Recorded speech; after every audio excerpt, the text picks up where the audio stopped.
U.S. Open takeaways. Alcaraz and Sabalenka, the best matches and the funniest moments. Welcome back to the Monday Tennis Briefing, where The Athletic will explain the stories behind the stories from the past week on court. This week, the U.S. Open concluded with two gripping finals.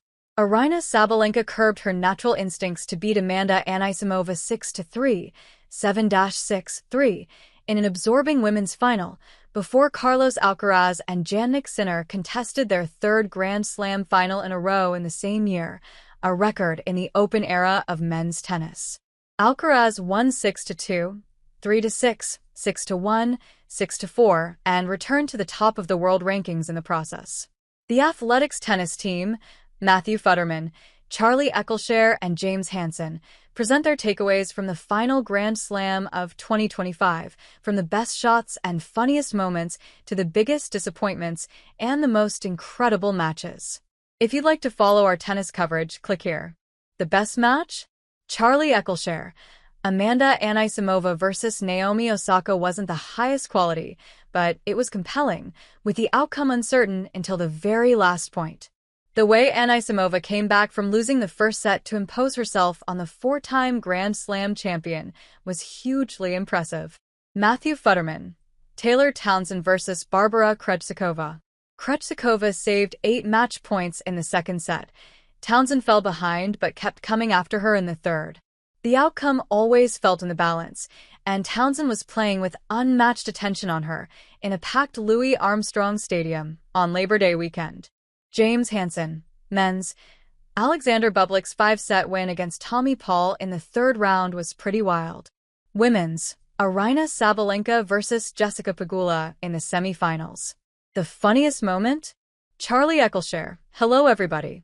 It's going to be a fun media, said a beaming Aryna Sabalenka as she walked into the interview room wearing a silver jacket and a pair of ski goggles. Also clutching a bottle of champagne. The U.S. Open champion set the tone for a vibe-filled and revealing 15 minutes or so. Matthew Futterman. Sara Errani and Andrea Vavasori cutting up one team of singles stars after another to win the new mixed doubles, exactly what the USTA was hoping wouldn't happen. James Hansen. The way the U.S. Open jumbo tennis ball became a harbinger of doom for players on the verge of defeat is one of my favorite developments in tennis over the past year. The sports equivalent of the Roman Emperor's thumbs down decided that Krejcikova was done in the second set tiebreak of her match against Townsend, with children clutching the balls hustling down the bleachers to get to the front for autographs. Krejcikova, serving for her tournament life, looked into an eye full of yellow and essentially said, "F them kids." Krejcikova hung in, saved more match points, and won the tiebreak to take the match into a third set.